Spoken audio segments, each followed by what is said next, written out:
Hello friends, welcome to Shuddh Desi Commerce, where we will provide online coachings of accounts and financial management for class +1, +2, BCom and MBA. तो बच्चों आज हम पढ़ के चलेंगे fourth method adjusted technique का, जिसको हम बोल के चलते हैं आईआरआर, मतलब कि इसकी फुल फॉर्म होती है इंटरनल रेट ऑफ रिटर्न। बच्चों इसको ना हिट एंड ट्रायल मेथड भी बोलते हैं, क्या आपको पता है? Hit and trial method.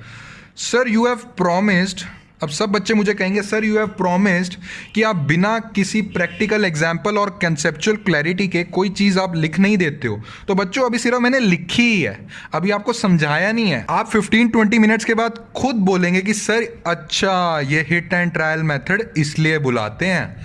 हाँ जी बच्चों, इसलिए ही बुलाते हैं। अभी हम सीखते हैं क्यों बुलाते हैं। तो बच्चों इसलिए पीछे वाली वीडियोस में हमने ऑलरेडी सब कुछ डिस्कस कर दिया, कैपिटल बजटिंग, उसकी टेक्निक्स क्या होती हैं, ठीक है। मेन मेरा कंसर्न ये है कि ये वीडियो आप तब देखिए जब आप एनपीवी ज़रूर पढ़ के आएँ। आप पहले एनपीवी वाला वीडियो देखिए, उसके बाद ये वाला मेथड समझिए, क्योंकि ये वाला जो मेथड है ना, एक तरह से आप ये समझ लो ये एनपीवी की एक्सटेंशन ही है, नेट प्रेजेंट वैल्यू मेथड की एक्सटेंशन ही है। एंड बच्चों आई विल रिक्वेस्ट यू कि स्टार्टिंग से कैपिटल बजटिंग की वीडियो देखो, ताकि आपको प्रॉपरली एक एक चीज़ स्टार्टिंग से क्लियर हो जाए। मैंने प्रैक्टिकल एग्जाम्पल्स के साथ पूरा कॉन्सेप्चुअली क्लियर किया हुआ है, ठीक है। तो ये जो एनपीवी वाली वीडियो, आई बिलीव कि ये आप एनपीवी वाली वीडियो ज़रूर देख के आए हैं पहले। अगर नहीं देखी तो पहले बच्चों वो जाके देखिए, उसका लिंक एक मैं डिस्क्रिप्शन पे दे दूंगा और एक आपको आई बटन पे बना आ रहा होगा। तो चलिए बच्चों आज स्टार्ट करके चलते हैं हम अपना लास्ट मेथड, जिसको हम बोलते हैं आईआरआर मेथड, जिसको मैंने अभी भी आपको लिखवाया है हिट एंड ट्रायल मेथड। एक बात तो क्लियर है, कौन सी? जो मैं हमेशा स्टार्टिंग में बोलता हूँ। फर्स्ट चीज़ ये डिस्काउंटिंग टेक्निक है, हाँ जी सर। सेकंड चीज़ ये कैश फ्लो के बेसिस पे होएगी, हाँ जी सर। और तीसरी ये डिस्काउंटिंग फैक्टर है, मतलब time value of money, money को टाइम के अकॉर्डिंग वैल्यू देना पड़ेगा। मतलब वही जो मैंने आपको सिखाया था ना, 1 रुपये की वैल्यू आज के हिसाब से, जो 1 रुपया हमें 1 साल के बाद रिसीव हो रहा है, उसकी आज के हिसाब से क्या वैल्यू है, ये सारा कॉन्सेप्ट तो लगेगा। ये बात तो क्लियर है, ऑलरेडी मैं एक्सप्लेन कर चुका हूँ पुरानी वीडियोज़ में। और मैं इस वीडियो को सिखाते हुए ये भी सोच रहा हूँ कि एनपीवी आपको ऑलरेडी अच्छी तरह आता है, ठीक है। तो बच्चों मुझे एक बात बताओ, अब सब अच्छे से मेरे को एक बात बताओ। हम जब क्वेश्चंस करते थे, हम पढ़ते थे ना @10% कॉस्ट ऑफ कैपिटल, ऐसे गिवन होता था। हाँ सर, हम कॉस्ट ऑफ कैपिटल पढ़ते थे। और ऐसे भी गिवन होता था डिस्काउंटिंग फैक्टर, मतलब इसको हम डिस्काउंटिंग फैक्टर भी बोल देते थे। हाँ सर बोल देते थे। सर रेट ऑफ रिटर्न भी कभी कभार लिखा होता था, हाँ बच्चों वो भी लिख लो। सर कभी कभार लिखा होता था कि इंटरेस्ट ऑन कैपिटल भी लिखा होता था। ये तो मैंने आपको बता दिया क्यों लिखा होता था। अब आप मुझे बताइए इसका मतलब क्या था। मैं फिर से रिपीट कर रहा हूँ, इसका मतलब ये था कि मनी की वैल्यू अकॉर्डिंग टू टाइम कम होती है, ठीक है। और कितने से कम होती है? कितने से कम होती है वो ये रेट होता है ना,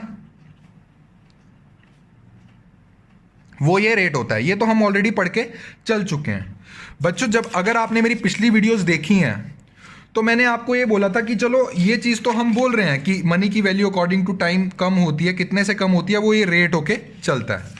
फिर मैंने आपको एक चीज़ समझाई थी जिसमें मैंने लिखा था इसमें डीपली मत जाना, अगर आपको याद हो तो। हाँ हाँ सर आपने ये लिख के चले थे, जिसमें आपने एक एग्जाम्पल से समझाया था कि लॉजिकली इसके पीछे का लॉजिक क्या है, कि मनी की वैल्यू क्यों कम होती है, इसके पीछे का लॉजिक क्या है। हमने क्या डिस्कस किया था बच्चों, समझते हैं। मैंने आपको ये बोला था कि कैपिटल बजटिंग में आज का मीनिंग होता है प्रेजेंट में जो आप खड़े हैं, जो आप प्रेजेंट में खड़े हैं। मतलब मान लो आज 2020 है, मैंने ये एग्जाम्पल लिया था। मैंने ये बोल के चला था कि आज मेरे पास 1 रुपीज़ है, उस 1 रुपीज़ से मैं मशीनरी नहीं खरीद रहा हूँ। उस 1 रुपीज़ को मैं ये सोच रहा हूँ कि अगर उस 1 रुपीज़ को मैं एफडी करवाऊँ तो सब बच्चे मुझे एक चीज़ बताओ, मान लो उस एफडी का रेट है 10%, मुझे 1 साल के बाद मतलब कि 31 दिसंबर 2020 को उस एफडी से कितनी कमाई होगी और टोटल पैसा कितना मिलेगा। सब बच्चों ने क्या बताया था उस टाइम मुझे? हाँ सर, हमने बताया था कि 1 को इंटू कर दो 10% से, टोटल सर आपका आ गया 0.1, और 1 रुपया जो आपने एफडी पे लगाया था, टोटल सर आपको 1.1 मिलेगा। यही सीखा था हमने, मैंने यही सिखाया था आपको। हाँ सर, आपने यही सिखाया था। उसके बाद मैंने आपको क्या बोला था कि एफडी में पैसा नहीं लगाते हम मशीनरी में लगाते हैं। ये तो सिर्फ एक सोच थी कि काश अगर मैं एफडी में लगाता तो मुझे कितने का फायदा होता। बच्चों, क्या हमने एफडी में पैसा लगाया? नहीं सर, हमने नहीं लगाया। Rather than investing in FD, हम कहां पैसा लगाते हैं? सर, मशीनरी पे पैसा लगाते हैं। तो बच्चों, अगर लेट कर लो इस मशीनरी पे मैंने 1 रुपया लगाया और 1 साल के बाद, मतलब कि 31 दिसंबर 2020 को इस मशीनरी से मुझे 1 रुपया रिसीव हो रहा है, मतलब कैश इनफ्लो आ रहा है, तो ये बोल के चल सकता हूं मैं कि नहीं चल सकता कि ये जो एफडी इंटरेस्ट का जो पैसा जो मुझे नुकसान हुआ है, क्योंकि मैंने एफडी में पैसा नहीं लगाया, मैंने मशीनरी पे पैसा लगाया, ये मेरा नुकसान है, तो उतने से मेरे को जो 1 रुपया आफ्टर इन्वेस्टिंग इन मशीनरी 1 साल के बाद रिसीव हुआ है, तो उसमें लॉस होगा कि नहीं होगा? उसमें से माइनस करूंगा कि नहीं करूंगा? हाँ सर, ये तो आपने समझा दिया था लॉजिक, बिल्कुल समझा दिया था कि हाँ तभी इसकी वैल्यू कम होती है। इसमें मैं बच्चों आपको लिखवा भी देता हूं ताकि आप दोबारा से कर लो। मैंने ये बोला था, अगर ये सब बच्चे मेरे साथ लिखेंगे पढ़ेंगे, देख लीजिए, अगर एफडी पे पैसा लगा के, अगर एफडी पे पैसा ना लगा के मशीन पे पैसा लगाऊं और मुझे उस मशीन से कैश इनफ्लो आया, और मुझे उस मशीन से कैश इनफ्लो आएगा, ठीक है,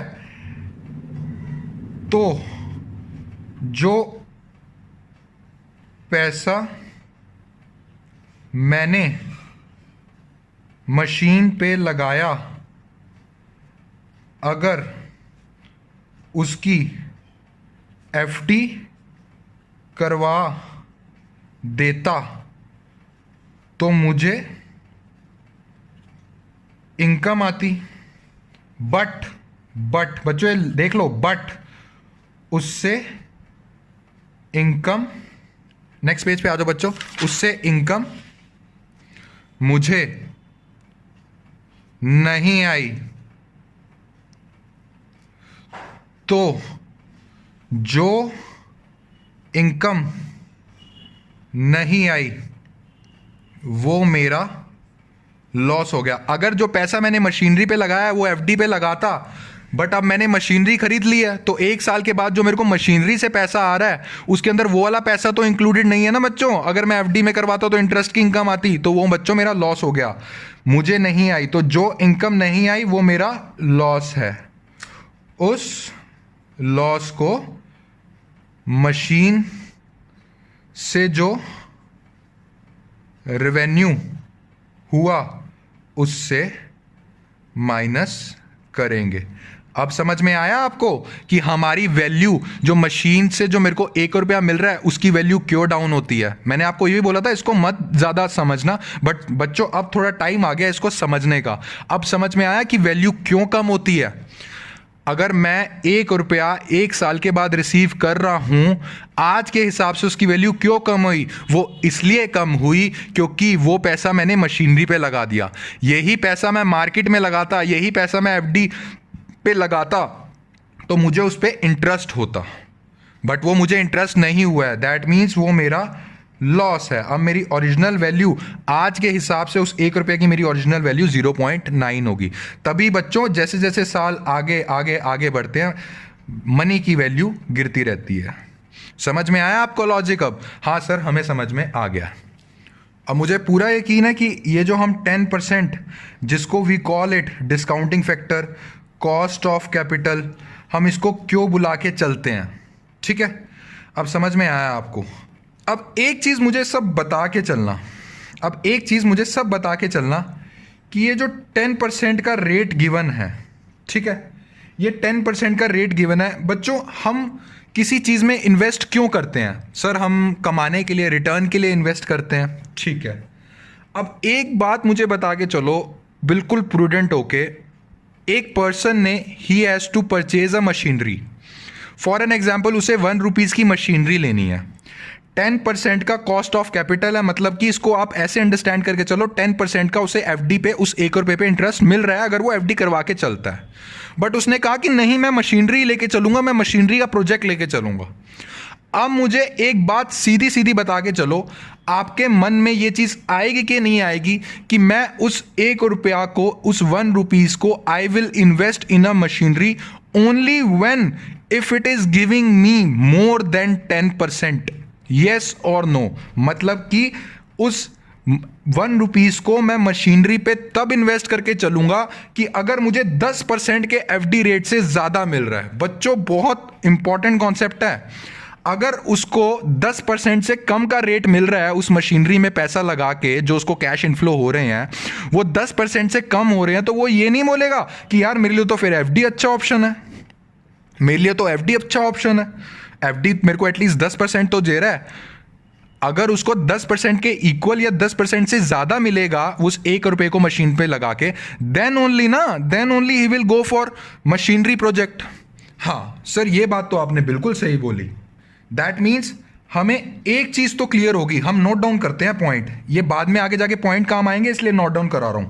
एक चीज तो हमें क्लियर होगी कि रेट ऑफ रिटर्न, मतलब कि ये कौन सा रेट ऑफ रिटर्न, मतलब जो एक्चुअल में मुझे प्रोजेक्ट से रिटर्न मिलेगा, वो रिटर्न 10% से ज़्यादा होगा, मैं तभी उस प्रोजेक्ट को एक्सेप्ट करूंगा। बिल्कुल सही बात बोली कि नहीं बोली बच्चों, कि अगर मेरे को 10% से ज़्यादा मिल रहा है मैं तभी उस प्रोजेक्ट को एक्सेप्ट करूंगा ना। अगर 10% से कम मिल रहा है तो यार मैं वो 1 रुपी ना एफडी पे लगा लेता हूं, फिर मैं मशीनरी छोड़ दो, अगर मशीनरी मेरे को 10% से ऊपर नहीं कमा के दे रही। अब बहुत से बच्चों के मन में एक सवाल आ रहा होगा, सर ये जो 10% का रेट है, क्या सर यही रेट नहीं है जो हमें एक्चुअल उस मशीनरी, उस प्रोजेक्ट से मिलेगा? नहीं बच्चों, यही तो आपकी मिथ थी, ये रेट नहीं है। ये तो नॉर्मल, एक तरह से अंडरस्टैंडिंग के लिए आपकी बता के चलूं, ये तो आपका मार्केट रेट है। ये तो वो रेट है जिससे आपको 1 रुपए की वैल्यू कम करनी है हर साल। ये आपका एक्चुअल रेट ऑफ रिटर्न नहीं है। ये तो नॉर्मल क्वेश्चन को डिस्काउंटिंग फैक्टर कैसे लगेगा वो वाला रेट है। एक चीज मुझे क्लियर हो गई सर, मैं प्लीज वो भी लिख दूं? हाँ सर लिख दीजिए। एक चीज मुझे हो गई कि डिस्काउंटिंग फैक्टर वाला जो रेट है वो एक्चुअल रेट नहीं है, वो एक्चुअल रेट नहीं है। और तीसरी सर चीज मेरे को सर क्लियर हो गई, डिस्काउंटिंग फैक्टर वाला जो रेट होता है वो ₹1 की वैल्यू हर साल कितने से डिस्काउंट करनी है उसका रेट होता है। दैट मीन्स प्रेजेंट वैल्यू पे लाने के लिए अमाउंट को डिस्काउंटिंग फैक्टर वो रेट होता है। अब समझ में आई बच्चों चीजें आपको धीरे धीरे? हाँ सर, ये 3 पॉइंट जो आपने लिखवाया ना, ये टोटली हमारी जो मिथ थी, जो अभी तक हम समझ के चल रहे थे कि यही रेट ऑफ रिटर्न हमारा एक्चुअल रेट ऑफ रिटर्न होता है, ऐसा नहीं होता बच्चों। मेरे को पूरा बिलीव है, आपकी जो मिथ है ये मैंने खत्म कर दी है। तो जैसे कि बच्चों आप जानते हैं हमारे शुद्ध देसी कॉमर्स चैनल का मेन मोटो क्या है? हमारा मेन मोटो ये है कि हर चीज़ कॉन्सेप्चुअल वे से क्लियर करना विद प्रैक्टिकल एग्जाम्पल, हर चीज़ आसान लैंग्वेज में समझा के चलना। अगर बच्चों उस चीज़ के लिए, एक कॉन्सेप्ट को समझाने के लिए आपकी डे टू डे लाइफ से भी मेरे को एग्जाम्पल लेना पड़े ना, ताकि आपको वो अंडरस्टैंडिंग हो जाए बच्चों, मैं वो भी लेके चलूंगा। अब कई बच्चे ये बोल के चलेंगे कि क्या सर इसका कोई टेक्निकल मेथड से भी समझने का कोई सिस्टम है? हाँ बच्चों है, बट बिलीव मी, ये जो मैंने आपको सिखाया है ना, वो सिर्फ एफडी रेट इंटरेस्ट वाला एग्जांपल इसलिए लेके समझाया था ताकि आपके दिमाग में वो कॉन्सेप्ट बैठ जाए कॉन्सेप्चुअली। चलिए, अगर बहुत से बच्चों को अगर टेक्निकल वे में समझना है वो भी समझ के चलते हैं।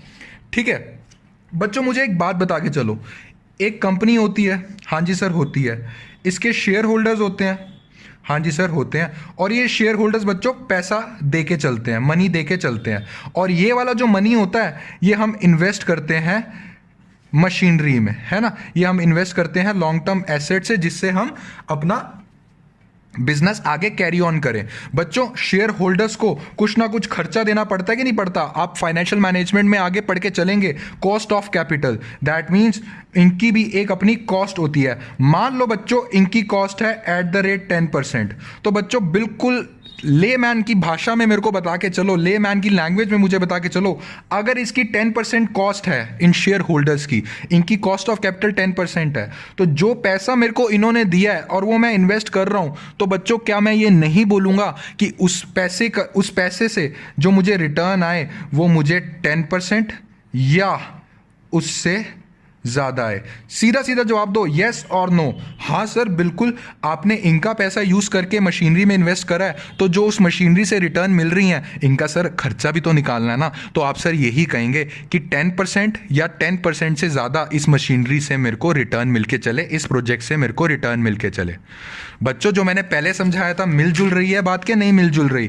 कि वही पैसा अगर मैं एफडी में लगाऊं तो एफडी मेरे को 10% देती है, वही पैसा मैं मशीनरी पे लगा रहा हूं तो बच्चों मेरे दिमाग में 1 मिनट के लिए तो ये आएगा ही, सबके ब्रेन्स में 1 मिनट के लिए ये चीज़ तो आएगी कि सर मुझे 10% या 10% से ज़्यादा अगर मशीनरी वो कमा के दे रही है, ज़्यादा रिटर्न दे रही है 10% से, तभी मैं उस प्रोजेक्ट में इन्वेस्ट करूंगा। सेम बच्चों यही केस था कि शेयर होल्डर का पैसा अगर मैं किसी इन्वेस्टमेंट में लगा रहा हूं, अगर उसको मैं मशीनरी से बिजनेस कर रहा हूं और उन शेयर होल्डर्स का कॉस्ट ऑफ कैपिटल 10% है, तो मेरे दिमाग में बच्चों जरूर आएगा कि उस प्रोजेक्ट में ही मैं यस करके चलूंगा जो प्रोजेक्ट मुझे 10% या उससे ज्यादा कमा के देगा।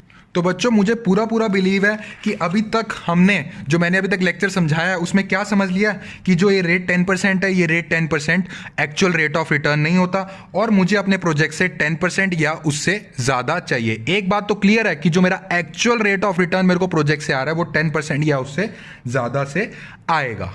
ठीक है, अब इतना आपको रखना अपनी ब्रेन में, और कुछ ब्रेन में रखने के लिए नहीं कह रहा मैं आपको।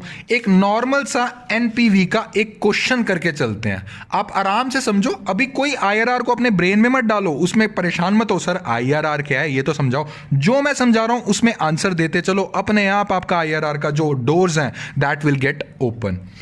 तो बच्चों एक क्वेश्चन करते हैं नॉर्मल एनपीवी का क्वेश्चन, नॉर्मल एनपीवी का। मान लीजिए कॉस्ट ऑफ प्रोजेक्ट है, ओके कितना है सर? 1 2 3 4 5 1 लाख है और इसका डिस्काउंटिंग फैक्टर दे रखा है 10%। अभी नॉर्मल करो जो पहले करते थे हम, ठीक है सर। इसमें कैश इनफ्लोज हैं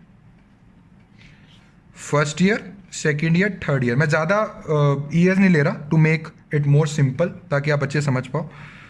50,000 एंड इसका आप लिख लो 35,000 लिख लो, और थर्ड ईयर में लिख लो आप 45,000। हम क्या करते थे पहला स्टेप, सर हम फर्स्ट ईयर का डिस्काउंटिंग फैक्टर निकालते थे कि एक साल के बाद जो हमें 50,000 रिसीव हो रहा है उसकी आज के हिसाब से क्या वैल्यू है उसकी। हम सर ऐसे निकाल लेते थे 1/1.1, दैट मीन्स 0.909। बच्चों अगर ये आपको टॉपिक अभी भी समझ नहीं आए 9.909 वाला, आई विल रिक्वेस्ट यू पिछली वीडियोस देख के आओ, बहुत बहुत अच्छी तरह समझाया है बच्चों एक एक चीज़।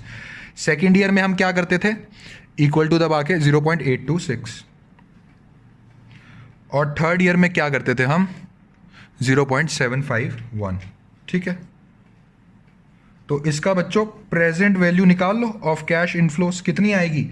इसकी आएगी 45450, इसका आएगा आपका 28,910, इसका आएगा 33,795, इसका सम कर देंगे 108,155। एंड बच्चों एनपीवी मेथड में मैंने आपको पहले ही समझा दिया था कि what is the formula of NPV, present value of cash inflow minus present value of cash outflow. So what is the present value of cash inflow? 108,155 minus present value of cash outflow, वो तो first year में ही है, तो first year ये तो zero period में ही है, zero period में 1 रुपये की वैल्यू 1 रुपये ही रहती है, इसलिए 1 लाख की वैल्यू 1 लाख ही रही। अब आती है समझने वाली बात। अब अच्छे बच्चों की तरह सब समझो। बच्चों 10% का डिस्काउंटिंग फैक्टर मैंने लगाया है, मतलब कि ये जो 10% है इससे मैंने ये वैल्यूज कम करने की कोशिश करी है। ये जो 50,000 है इससे 10% से कम करने की कोशिश करी है। ये 35,000 है, इसको 10% से कम करने की कोशिश करी है। ये जो 45,000 है इसको 10% से कम करने की कोशिश करी है। एनपीवी मेथड क्या कह के चलता है? एनपीवी मेथड कहता है कि if your NPV is positive that means still you have money in your hands after deducting all charges and other deductions. मतलब कि आपके हाथ में स्टिल पैसा बचा हुआ है आफ्टर अप्लाइंग डिस्काउंटिंग फैक्टर और after deducting the cash outflow. तो मैं क्या बोल सकता हूं कि ये 10% से मैंने कम करने की कोशिश की है ये वैल्यूज को, बट स्टिल मेरे पास 8,155 रुपया पड़ा है। मैं बोल सकता हूं कि नहीं बोल सकता? हाँ सर, ये तो आप बोल सकते हो। तो इसका मतलब ये है, एक बात तो क्लियर हो गई कि जो मेरी एक्चुअल में रेट ऑफ रिटर्न है, ये तो एफडी वाला इंटरेस्ट है, जो मेरी एक्चुअल में रेट ऑफ रिटर्न है वो 10% से ज्यादा ही है। बच्चों फिर मेरा सवाल सुन लो, मैंने 10% से कम करने की क्वेश्चन को, इसको वैल्यूज को मैंने 10% से कम करने की कोशिश की है। तब जाके भी मैंने जब 1 लाख से माइनस किया तब भी मेरे पास हाथों में 8,155 रुपया बच रहा है। दैट मीन्स 10% लगाने के बावजूद भी मेरे हाथों में 8,155 रुपया बच रहा है। इसका मतलब एक चीज तो मुझे क्लियर हो गई है सर, कि जो एक्चुअल रेट ऑफ रिटर्न है दैट मीन्स जो मेरा एक्चुअल वाला, जो मेरे को एक्चुअली इन्वेस्टमेंट से रिटर्न आएगा मशीनरी की, वो 10% से ज्यादा है। ये बात तो मुझे क्लियर हो गई है। अब बहुत बच्चे बोल रहे हैं कि सर मुझे प्लीज आईआरआर की डेफिनेशन बताओ। अब मैं खुलासा करने जा रहा हूं। Now I am declaring a definition of IRR. What is IRR? यहां तक समझ में आ गया ना आपको? मैंने एक वो लिख दिया, कंक्लूजन लिख दिया कि 10% से तो ज्यादा ही है। आईआरआर क्या कहता है बच्चों? अब समझ के चलते हैं। मैं इसी एग्जांपल को आगे कंटिन्यू रखूंगा, बट बीच में ब्रेक ले रहा हूं आईआरआर समझाने के लिए। आईआरआर क्या कहता है? आईआरआर बोलता है वो कहता है मैं एक ऐसा रेट ऑफ रिटर्न हूं। फर्स्ट ऑफ ऑल वो कहता है मैं एक्चुअल रेट ऑफ रिटर्न हूं, जितना आपको मशीनरी में इन्वेस्टमेंट करके रेट ऑफ रिटर्न मिलेगा, मैं एक एक्चुअल रेट ऑफ रिटर्न हूं। सेकंड चीज वो बोलता है मैं एक ऐसा रेट ऑफ रिटर्न हूं जिससे, मार्क माई वर्ड्स बच्चों, जिससे मेरी इन्वेस्टमेंट जो मैंने मशीनरी में 1 लाख रुपया लगाई है उससे मेरा पैसा 1 लाख रुपया तो पूरा हो रहा है सर? मतलब समझ नहीं आया। इसका मतलब यह है कि अगर 1 लाख रुपए की मशीनरी है तो आईआरआर बोल रहा है मैं एक ऐसा रेट ऑफ रिटर्न हूं कि मेरा उससे 1 लाख तो कवर हो ही रहा है पूरा का पूरा। जैसे ही मेरा 1 लाख का कवर हुआ, जैसे ही मेरा वो वाला रेट ऑफ रिटर्न आया, उसको बच्चों हम बोल के चलते हैं आईआरआर। मैं लिखवा देता हूं बच्चों, IRR is the rate of return in which IRR is the rate of return which is covering my investment। Sir इसका मतलब एक और बार बताएंगे आप क्वेश्चन के थ्रू? बिल्कुल बच्चों, आईआरआर का मतलब ये होकर चलता है कि अगर मेरी 1 लाख रुपए की कैश आउटफ्लो है, मतलब इन्वेस्टमेंट है मशीनरी पे, तो मेरा जो कैश इनफ्लो है वो भी 1 लाख रुपया हो जाए। That means what was the formula of NPV? Formula of NPV was present value of cash inflow minus present value of cash inflow. That means, इसको बच्चों प्रेजेंट वैल्यू लिख लो। That means 1 lakh minus 1 lakh is equal to 0। बच्चों most important, it means IRR, क्या मैं बोल सकता हूं IRR is that rate of return? IRR is that rate of return where NPV, net present value, is equal to zero. IRR बोलता है मुझे और किसी से मतलब नहीं है, मुझे बस अपने आप से मतलब है, मैं एक ऐसा रेट ऑफ रिटर्न हूं जिससे आपका जो रिटर्न वाला पैसा है, वो इन्वेस्टमेंट का जो पैसा है, वो पूरा पूरा कवर हो गया। बच्चों जो मेन डेफिनेशन है वो ये है, मैं हिंदी में इसलिए आपको बता रहा हूं ताकि आपके माइंड में अंडरस्टैंडिंग बने। What is IRR? I am again repeating, IRR एक ऐसा रेट ऑफ रिटर्न है जिसमें आपकी एनपीवी जीरो हो गई। एनपीवी कब जीरो होगी? When cash inflows, present value of cash inflows will be equal to present value of cash outflow. इसको आप रीड करके कैसे चलेंगे? आईआरआर कहेगा मैं ऐसा रेट ऑफ रिटर्न हूं जिससे मेरी इन्वेस्टमेंट का पैसा कवर हो रहा है। समझ में आया ये टॉपिक आईआरआर वाला? हाँ सर, आईआरआर थम्स अप, मुझे समझ में आ गया। Back to question. अब मेरी बात समझो, मैंने जब ये @10% से निकाला, इसका मतलब एक चीज तो क्लियर हो गई है जो हमने यहां पे लिखी थी कि ये ऐसा रेट ऑफ रिटर्न होके चलता है जो 10% से ज्यादा हो। मतलब हमें अब 8155 अभी भी मेरे हाथ में है। हमें एनपीवी क्या करना है बच्चों? हमें एनपीवी करना है जीरो। हमें एनपीवी करना है जीरो। उसके लिए मुझे क्या करना पड़ेगा?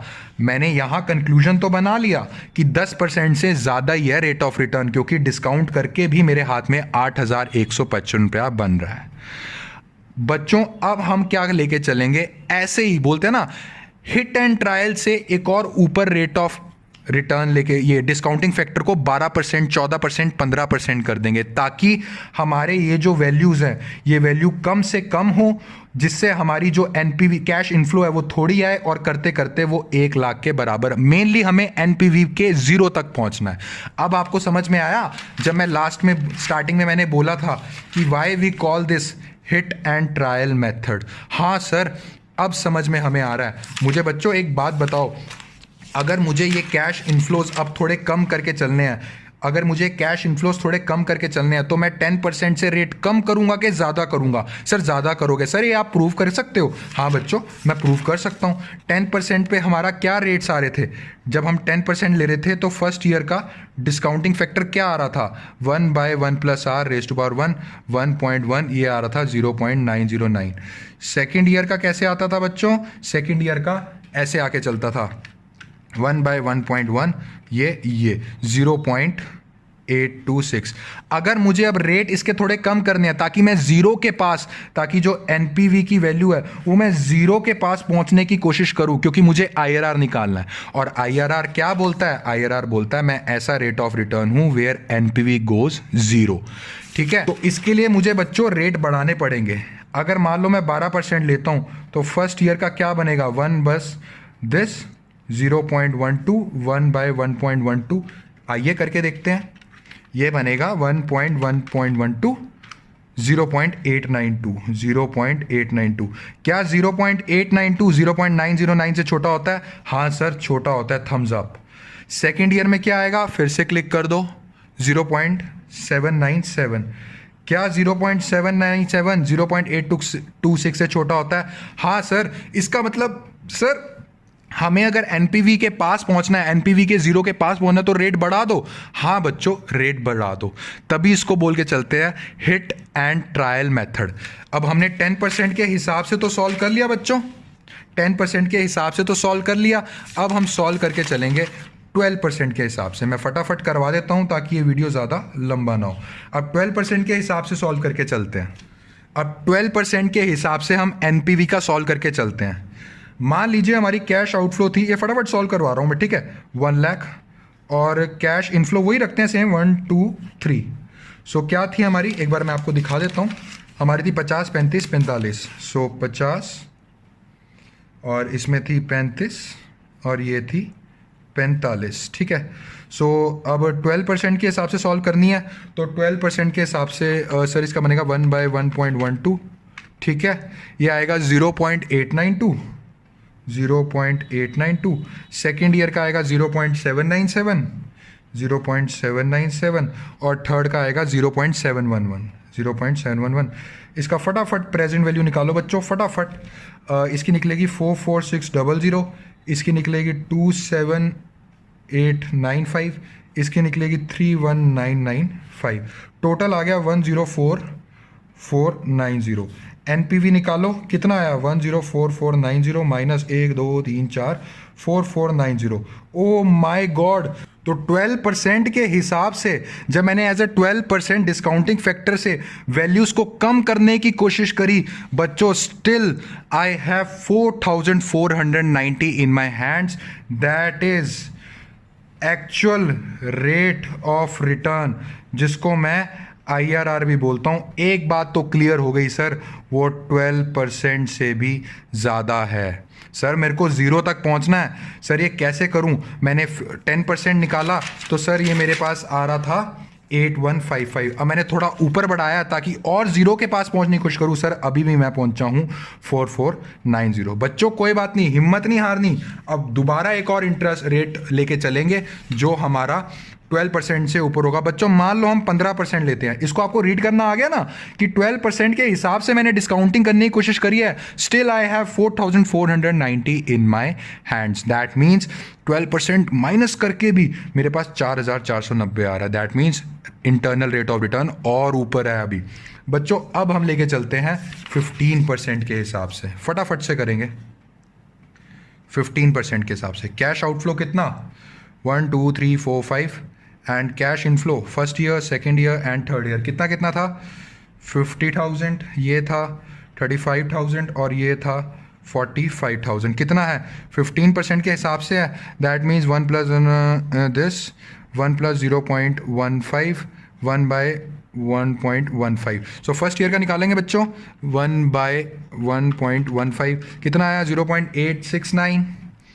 0.869 और फिर उसके बाद कितना आया 0.756 और उसके बाद कितना आया 0.657। फटाफट से इसकी प्रेजेंट वैल्यू निकालेंगे सब। कितना आ रहा है 43, इसको थोड़ा सा मैं इधर साइड पे कर दूं, 43450। इसका आया है 26460 और इसका आया है 29565। टोटल कितना आया है 99475। एनपीवी निकालो, present value of cash inflow 99475 minus 12345। अरे बाप रे सर ये तो बहुत ज़्यादा रेट ले लिया, ये तो माइनस में आ गया। ये तो रेट हो ही नहीं सकता ना। IRR हमें ये बोल के चलता है एक ऐसा रेट जिसमें कैश इनफ्लो मेरा कैश आउटफ्लो है 1 लाख रुपए का, वो पूरा पूरा पैसा कवर हो जाए। सर इसमें तो कम हो गया हमारा, इसका मतलब ये रेट नहीं है। बट सर एक चीज़ तो है, एक चीज़ तो हमें पता लग गई। क्या बच्चों? सर 12% कितना आया था हमारा 4490, लिख लेते हैं। 12% हमारा कितना आया था 4490 और 15% हमारा कितना आया 525 और हमें इसके बीच की वैल्यू चाहिए कितनी 0 चाहिए। ये एनपीवी है, ये रेट है। सर एक चीज़ तो हमें क्लियर हो गई है, ये एनपीवी जो हमें 0 चाहिए ना सर 12% और 15% के बीच में है सर रेट। ये चीज़ तो हमें क्लियर हो गई है सर। इसको पता है क्या बोलते हैं बच्चों? इस चीज़ को हम बोल के चलते हैं इंटरपोलेशन। इसका मतलब interpolation method. Interpolation method that means कि अगर मेरे पास रेट जो हैं वो 12% पे एनपीवी कितना गिवन था बच्चों? 12% पे एनपीवी मेरे पास था 4490 और 15% पे एनपीवी मेरे पास कितना गिवन था माइनस का 525। तो दैट मीन्स मुझे 0 एनपीवी पे पहुंचना है। इसका मतलब IRR जो है वो 12 और 15% के बीच में छिपा हुआ है। ठीक है, इसको हम बोल के चलते हैं बच्चों इंटरपोलेशन मेथड। मेरे को पूरा पूरा बिलीव है बच्चों आपको समझ में आ रहा है कि हमें 0 तक पहुंचना है। ये चीज़ें जो मैं समझा रहा हूं आपको अच्छे से, पीछे वाले कॉन्सेप्ट से आपको अच्छे से समझ में आ गया है। अब बच्चों मुद्दा ये है कि इंटरपोलेशन वाला जो कॉन्सेप्ट है कि हमें एनपीवी को 0 तक लेके आना है। करने को तो बच्चों हम ये भी कर सकते थे, कई बच्चे बोलेंगे जो कि बिल्कुल सही बोलेंगे, सर 13% पे लेके देख लो, सर 14% पे लेके देख लो, करते करते सर 0 तक तो पहुंच ही जाओगे। जितना आप रेट बढ़ा रहे हो उतना जो कैश इनफ्लो है कम होता जा रहा है। सर करते करते 1 लाख तक आप करते करते आप 1 लाख तक सर आ ही जाओगे तो 0 आ ही जाएगा बच्चों। फिर उसका कोई फ़ायदा नहीं है, फिर इंटरपोलेशन कॉन्सेप्ट लगाने का कोई फ़ायदा नहीं है। इंटरपोलेशन कॉन्सेप्ट इसलिए ही आ रहा है कि आप रेट निकालो, एक माइनस वाला हो एक प्लस वाला हो, आपने बीच 0 वाला निकालना है तो आपको वो करके चलना है, ठीक है। अब बच्चों मुझे एक बात बता के चलो, हाँ ठीक है। अब हम सीख के चलेंगे मैथ्स, और मैथ्स में भी आपने पढ़ा था यूनिटरी मेथड। हाँ सर हमने पढ़ा हुआ है। बच्चों मुझे एक बात बताओ, यहां से यहां चेंज होने में कितना परसेंट लग रहा है? सर 12% और 15%। सर 3% चेंज आया है, ठीक है। और 4490 से 525 जाने में कितना लग रहा है? अब कई बच्चे कहेंगे सर 4490 माइनस 525। नहीं नहीं नहीं नहीं नहीं नहीं नहीं। अब मुझे एक बात बताओ जो मैं तुमसे पूछ रहा हूं, 1 2, सॉरी इसको ऐसे कर लो, 2 1 0 माइनस 1 माइनस 2। मैं बच्चों इस पोजीशन पे खड़ा हूं 2 वाली, और मुझे इस पोजीशन पे जाना है। मतलब फर्स्ट टाइम पे मैं इस पोजीशन पे खड़ा हूं, जैसे ही आपने ब्लिंक करी अपनी आई तो मैं इस पोजीशन पे खड़ा हूं। बच्चों बताओ मैंने कितनी पोजीशंस चेंज करी? आप क्या 2 माइनस 2 करोगे? नहीं सर हम 2 माइनस नहीं 2 करेंगे, हम ना गिनेंगे 1 2 3 4। सर आपने 4 पोजीशंस चेंज करी, बिल्कुल। अब मुझे एक बात बता के चलो कि अगर 4490 था और इससे मुझे बताना है कितना चेंज आया, मतलब 4490 और 525 जो माइनस गया उसमें कितना डिफरेंस आया, तो मैं कैसे करूंगा? पहले 4490 100 तक आया, दैट मीन्स यहां से लेकर यहां का डिफरेंस हुआ 4490। फॉरगेट माइनस, अब 525 उस साइड भी तो गया ना, दैट मीन्स 525 का और आया। तो टोटल कितना चेंज आया बच्चों? फॉरगेट माइनस, मैं सिर्फ चेंज की बात कर रहा हूं। टोटल चेंज आया है, ये हो गया 5051। इतना चेंज आया टोटल के नहीं आया बच्चों? बताइए आप सब। बिल्कुल सर इतना चेंज आया है। तो बच्चों अब मुझे एक बात बता के चलो, अब हम पढ़ के चल रहे हैं यूनिटरी मेथड। अब हम पढ़ के चल रहे हैं यूनिटरी मेथड। अब ध्यान से सुनना सब, ध्यान से, बिल्कुल ध्यान से। 3% चेंज से मैंने परसेंटेज में 3% चेंज करा तो मुझे कितना चेंज मिला? मैंने 5015 जो है वो 3% पे चेंज है। ये बात क्लियर हुई? जो मेरा 5051 है वो 3% पे चेंज है। यहां से लेकर यहां तक कितना चेंज आया? 5015। जो मेरा 5015 है वो 3% पे चेंज है, मतलब 50151 का जो चेंज आया वो 3% के चेंज की वजह से आया है ना। अब मुझे एनपीवी कितने पे चाहिए? मुझे पहुंचना है यहां पे 0 पे, मतलब 4490 का चेंज आना है, मतलब मेरे को थोड़ा पीछे आना है। अब तो क्या मैं लिख सकता हूं बच्चों 1/3 अपॉन में 5015, और मुझे कहां जाना है? 4490 से नीचे आना है, 0 पे आना है। तो मैं लिख सकता हूं क्या, अगर 5015 का चेंज 3% चेंज पे है तो 4490 का जो ये चेंज आ रहा है ये कितने परसेंटेज पे है? बच्चों वही आपका होगा IRR। चलिए तो 4490 का जो डिफरेंस आया है वो कितने चेंज पे आया है? 3/5051 मल्टीप्लाई बाय 4490। बच्चों इसको सॉल्व करोगे आपका आएगा 2.6%। इस परसेंट को अभी भूल जाओ, इस परसेंट को नहीं अभी हाथ लगाना, क्योंकि मैंने आगे यहां परसेंट लगा दिया है, ठीक है। अब आगे कंटिन्यू करते हैं। एक चीज तो मुझे पक्का पता थी, एक चीज तो मुझे पक्का पता थी कि सर 12% तो पक्का है ही IRR, कि 12% इंटरनल रेट ऑफ रिटर्न तो पक्का है, क्योंकि सर 12% पे जो निकला था ना, 12% पे जो हमारा एनपीवी निकला था वो निकला था सर 4490। एक बात तो पक्का है कि जो हमारा IRR है ना, जो हमारा IRR है वो 12% से ऊपर ही है, ठीक है। 12% प्लस कुछ और परसेंट होगा। वो कुछ और परसेंट मैंने आपको बताया था, या तो 13 14 करके देख लो कि कहाँ जीरो आ रहा है, या फिर इंटरपोलेशन मेथड से कर लो जिसमें आपने यूनिटरी कॉन्सेप्ट लगा के चलना है। तो जैसे ही मैंने 4490 को कितना और मुझे डाउन आ रहा है, मैंने यूनिटरी मेथड से निकाला, वो कितना और डाउन आ रहा है, उसके लिए कितनी परसेंटेज करनी पड़ रही है ऐड, वो मैंने ऑलरेडी निकाल चुका हूँ बच्चों, 2.6%। तो इसमें हम क्या करेंगे, 12% प्लस 2.6%, इसका आंसर बच्चों आ जाएगा 14.6%। और ये क्या आया है, ये क्या आया है, इसको रीड कैसे करोगे, इसको रीड आप ऐसे करके चलोगे, ये हमारा आया है इंटरनल रेट ऑफ रिटर्न, और इसको आप रीड ऐसे करके चलोगे कि अब 14.6% से अगर आप अपना डिस्काउंटिंग फैक्टर लेते हो इस क्वेश्चन में, तो जो कैश आउटफ्लो आएगा और जो कैश इनफ्लो आएगा, मान लो कैश आउटफ्लो आ रहा है 1 लाख, तो कैश इनफ्लो भी आएगा 1 लाख, और हमारा एनपीवी हो जाएगा 0। यही चाहिए था ना बच्चों हमने।